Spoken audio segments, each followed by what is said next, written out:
ഒന്നുമില്ല. ഉറങ്ങിക്കോ.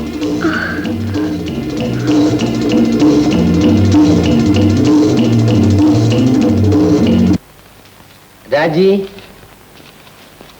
എന്താ ഡോക്ടർ ശ്രീധരനെ നീ അറിയുമോ?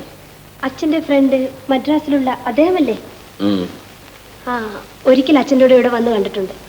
അദ്ദേഹത്തിനൊരു മകനുണ്ട്, വേണു. മദ്രാസ് ജനറൽ ഹോസ്പിറ്റലിലെ ന്യൂറോ സർജനാണ്. ഇതാ അയാളുടെ ഫോട്ടോ. വേണുവിനെ കൊണ്ട് നിന്നെ വിവാഹം കഴിപ്പിച്ചാൽ കൊള്ളാമെന്ന് ഡോക്ടർ ശ്രീധരൻ ആഗ്രഹമുണ്ട്. അദ്ദേഹത്തിന്റെ എഴുത്താണത്. ഇതൊന്ന് വായിച്ചു നോക്കൂ. എനിക്കിപ്പോ വിവാഹം വേണ്ട. ഇത് നല്ലൊരു ബന്ധമാണ്. നീ ഒന്നുകൂടി ആലോചിച്ചു നോക്കൂ. ആലോചിക്കേണ്ട കാര്യമില്ല. നീ നിന്റെ ജീവിതം തകർക്കരുത്. വിവാഹം കഴിക്കാതെ ജീവിച്ചുകൂടെ? ജീവിക്കാം, പക്ഷേ അതൊരു ജീവിതമായിരിക്കില്ല. ഭാര്യയും ഭർത്താവും കുട്ടികളും അടങ്ങുന്നതാണ് കുടുംബം. അങ്ങനെയുള്ളൊരു കുടുംബത്തിനെ സംതൃപ്തി ഉണ്ടാവും. അച്ഛൻ എന്നെ വിഷമിപ്പിക്കരുത്. നീ വിനോദിനെ സ്നേഹിച്ചു, അവൻ വേറെ വിവാഹം കഴിച്ചു. എന്തുകൊണ്ട് നിനക്കും ഒരു കുടുംബ ജീവിതമായിക്കൂടാ? എനിക്കിനി ഒരാളുമായി പൊരുത്തപ്പെട്ടു പോകാൻ കഴിയില്ല. അത് നിന്റെ മനസ്സിന്റെ തോന്നലാണ്. ഒരു വിവാഹത്തെക്കുറിച്ച് ചിന്തിക്കാൻ പോലും എനിക്ക് വയ്യച്ച. അവിവാഹിതയായി കഴിയാനാണോ നിന്റെ ഭാവം? പറയൂ. ഓ, വിനോദിന് വേണ്ടി നീ ഒരു ത്യാഗം സഹിക്കുകയായിരിക്കും. ഇതിന്റെ പേര് ത്യാഗമെന്നല്ല മോളെ, പ്രതികാരമെന്ന. നശിക്കുന്നത് നിന്റെ ജീവിതമാണ്. ചില മതവിശ്വാസികൾ ശരീരം സ്വയം വേദനിപ്പിക്കാറുണ്ട്. അതുപോലെയാണ് നിന്റെ ഈ ത്യാഗം. എനിക്ക് വിവാഹം കഴിക്കണമെന്ന് തോന്നുമ്പോൾ ഞാൻ അച്ഛനോട് പറയാം. ശരി, ഞാൻ നിർബന്ധിക്കുന്നില്ല.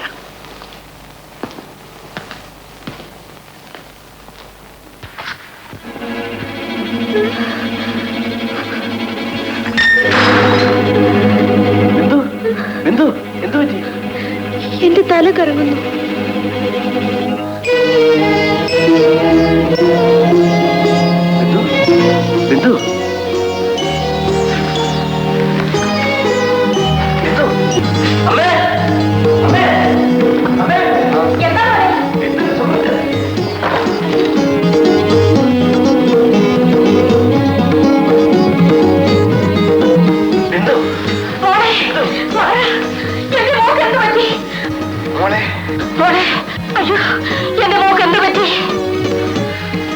ചായ കൊണ്ടുവരുന്ന വഴി തലചുറ്റി വീഴാൻ പോയി.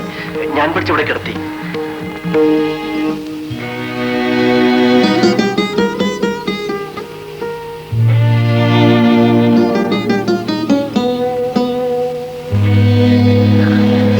എല്ലാരും അല്പം ഒന്ന് മാറി നിന്നേ. ഞാൻ ബിന്ദുവിനോടൊരു കാര്യം ചോദിക്കട്ടെ.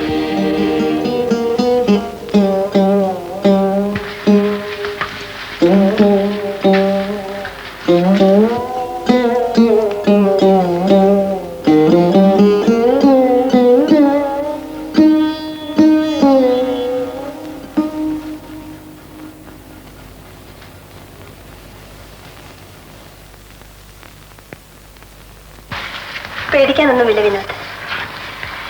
അങ്കിൾ ഒരു മുത്തശ്ശനാകാൻ പോകുകയാണ്. അവൾ അല്പം വിശ്രമിക്കട്ടെ. വരൂ.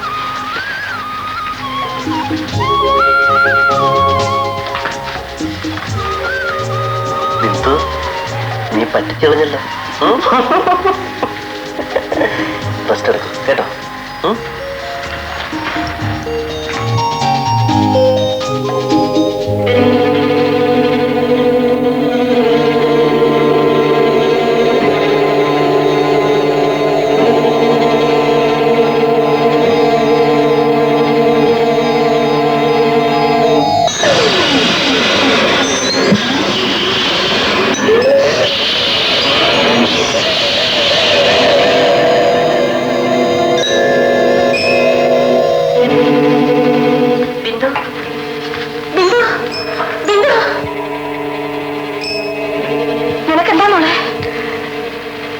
എനിക്ക് പേടിയായി. കൊള്ള, ഇതിനാണോ പേടിക്കുന്നത്? മോളെഴുന്നേക്ക്, പാല് കുടിക്കും.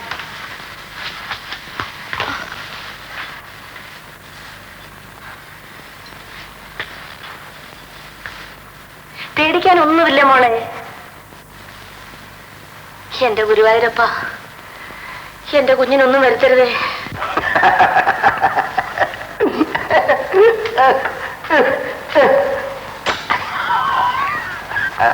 ഇതെന്തൊരു കൂത്താ! നിങ്ങൾ എന്തിനാ ഇങ്ങനെ വെറുതെ ഇരുന്ന് ചിരിക്കുന്നത്? ചിരിക്കാൻ തോന്നിയാൽ പിന്നെ കരയണം. ഞാൻ എന്റെ ചെറുമോനെ പറ്റി ആലോചിക്കുകയായിരുന്നു. എനിക്ക് അവനെ കാണാൻ ധൃതിയായി. പിന്നെ താഴെ ഏതെങ്കിലും മുറിയിൽ വന്ന് താമസിക്കാൻ നീ വിനോദിനോട് പറ. കുറെ കാലത്തേക്ക് ബിന്ദു കോവണിപ്പടി കയറിയും ഇറങ്ങിയും വേണ്ട. അതൊക്കെ ഞങ്ങള് പെണ്ണുങ്ങള് നോക്കിക്കോളാം. ചേടാ, ആണുങ്ങൾക്ക് പ്രസവിക്കാൻ കഴിവില്ലെന്ന് വെച്ച് അഭിപ്രായം പറഞ്ഞുകൂടി? വേണ്ട വേണ്ട, ആണുങ്ങൾ അവിടെ അങ്ങ് അടങ്ങിയിരുന്നുണ്ടാവും. അച്ഛാ, ചേട്ടന്റെ എഴുത്താണ്.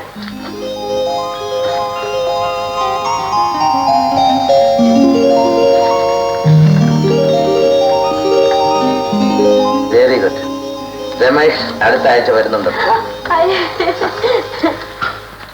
എന്താ നീലാംബരാത്?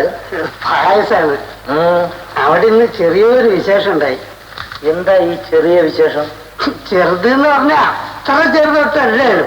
പിന്നെ എന്ത് വിശേഷം? കൊച്ചങ്ങന്റെ കല്യാണം കഴിഞ്ഞില്ലേ? കഴിഞ്ഞു. അത് കഴിഞ്ഞു. അതിനെ തുടർന്നുണ്ടായ ഒരു വിശേഷമാണ്. അച്ഛൻ ഞാൻ പറഞ്ഞു. എന്താ പറ, എന്ത് വിശേഷമാണ്? ബിന്ദു കുഞ്ഞിന് ഓഹോ, ബിന്ദു ഗർഭിണിയായിരിക്കുന്നു. അന്നൊന്നും വേണ്ടാത്ത പറയാം. ഒരു നാളുണ്ട് എനിക്കിത് കേൾക്കാൻ വയ്യ. നീ അതവിടെ വെച്ചേര്.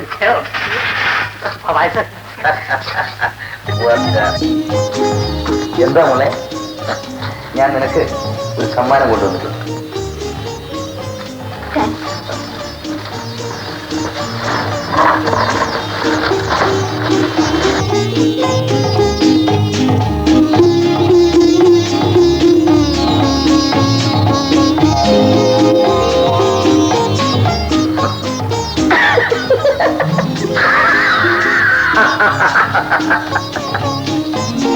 മോളെ ബിന്ദു, അമ്മ, അമ്മേ,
ബിന്ദുവിന്റെ സ്ഥിതി അല്പം സീരിയസ് ആണ്. അബോർഷനാണ്.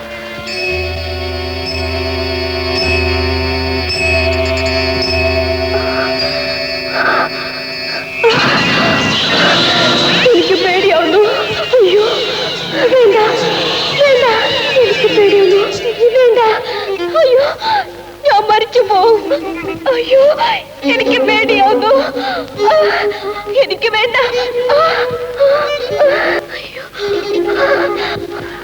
ബിന്ദു, ബിന്ദു, അമ്മ, എന്തിനാണ് എന്നെ ഇവിടെ കൊണ്ടുവന്നത്? എന്തിനാണ് എന്നെ ഇവിടെ കൊണ്ടുവന്നത്? മോളെ, മോളെ, വേണ്ട, എനിക്ക് വേണ്ട, എനിക്ക് വേണ്ട. അയ്യോ അയ്യോ,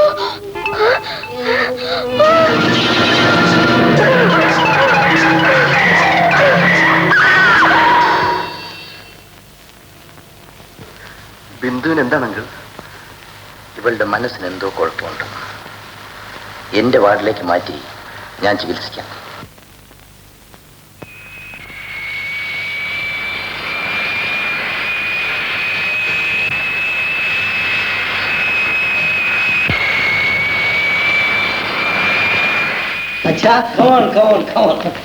ഫ്ലൈറ്റ് എല്ലാം എങ്ങനെ ഉണ്ടായിരുന്നു? Oh, it was very nice. American life Quite happy. ഇഷ്ടപ്പെട്ടോ? Oh. നീ ഒന്ന് തടിച്ചിട്ടുണ്ട്. അത് കുറെ നാള് കാണാതിരുന്ന് കണ്ടിട്ടാണ്. ശരി.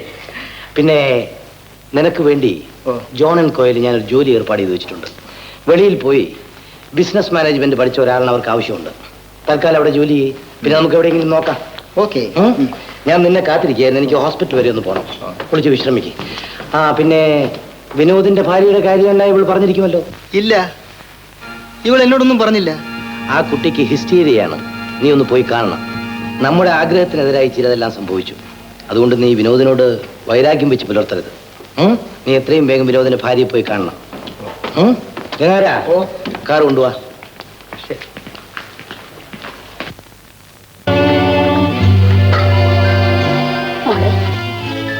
ബിന്ദു, എല്ലാവരും കൂടെ പറഞ്ഞിട്ടല്ലേ അവരത് ചെയ്തത്?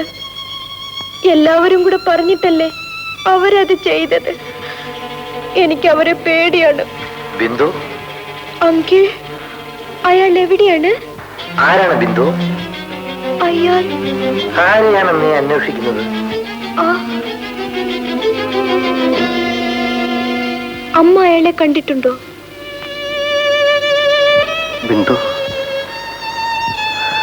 നീ ഭക്ഷണം കഴിക്കുന്നില്ലേ?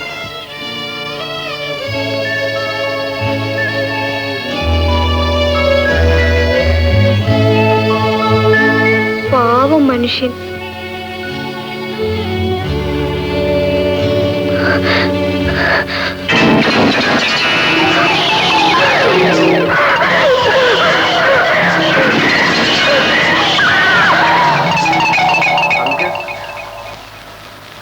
വിഷമിക്കാതിരിക്കൂ.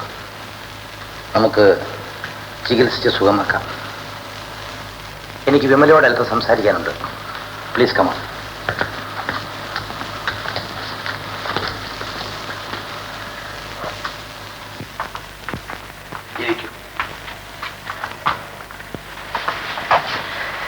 ബിന്ദുവിനെ വിമല തന്നെയല്ലേ വളർത്തിയത്? അതെ ഡോക്ടർ. ചെറുപ്പത്തിൽ അവൾ ഏതെങ്കിലും ബന്ധുക്കളുടെ കൂടെ താമസിച്ചിരുന്നു? ഇല്ല. നല്ലപോലെ ആലോചിച്ച് പറയും. ഇല്ല ഡോക്ടർ, ഇതുവരെ അവൾ എന്നെ പിരിഞ്ഞതേ ഇല്ല. കുറച്ചുനാൾ കോളേജ് ഹോസ്റ്റലിൽ താമസിച്ചിരുന്നു. ഹോസ്റ്റലിലുള്ള ആരെങ്കിലും പറ്റി അവൾ എന്തെങ്കിലും പറഞ്ഞിട്ടുണ്ടോ? ഇല്ല. നിങ്ങളുടെ വീട്ടിൽ ആരെങ്കിലും താമസിച്ചിട്ടുണ്ടോ? ഇല്ല. ഇപ്പോഴല്ല, പണ്ടെപ്പോഴെങ്കിലും ബിന്ദുവിന്റെ അച്ഛനുണ്ടായിരുന്നപ്പോൾ അദ്ദേഹത്തിന്റെ സുഹൃത്തുക്കളോ അവരുടെ മക്കളോ ആരെങ്കിലും? ഇല്ല ഡോക്ടർ, എന്റെ ഓർമ്മയിൽ അങ്ങനെ ആരും അവിടെ താമസിച്ചിട്ടില്ല. ഈ അടുത്ത കാലത്ത് വിനോദ് ഒരു ദിവസം അവിടെ താമസിച്ചിരുന്നു. ബിന്ദുവിന്റെ ജീവിതത്തിൽ എന്തോ ഭയങ്കരമായൊരു സംഭവം നടന്നിട്ടുണ്ട്. എനിക്കൊന്നും അറിഞ്ഞുകൂടെ ഡോക്ടർ. ശരി, വിമല പോയിക്കൊള്ളൂ. ബിന്ദു ഇനി വൈകുന്നേരമേ ഉണരുകയുള്ളൂ. അവളെ ഉപദ്രവിക്കണ്ട. വിമല വീട്ടിലേക്ക് പോയിക്കൊള്ളൂ. ഞാൻ അവളെ അടുത്തില്ലെങ്കിൽ? അടുത്ത് ആരുമില്ലാതിരിക്കുന്നതാണ് നല്ലത്.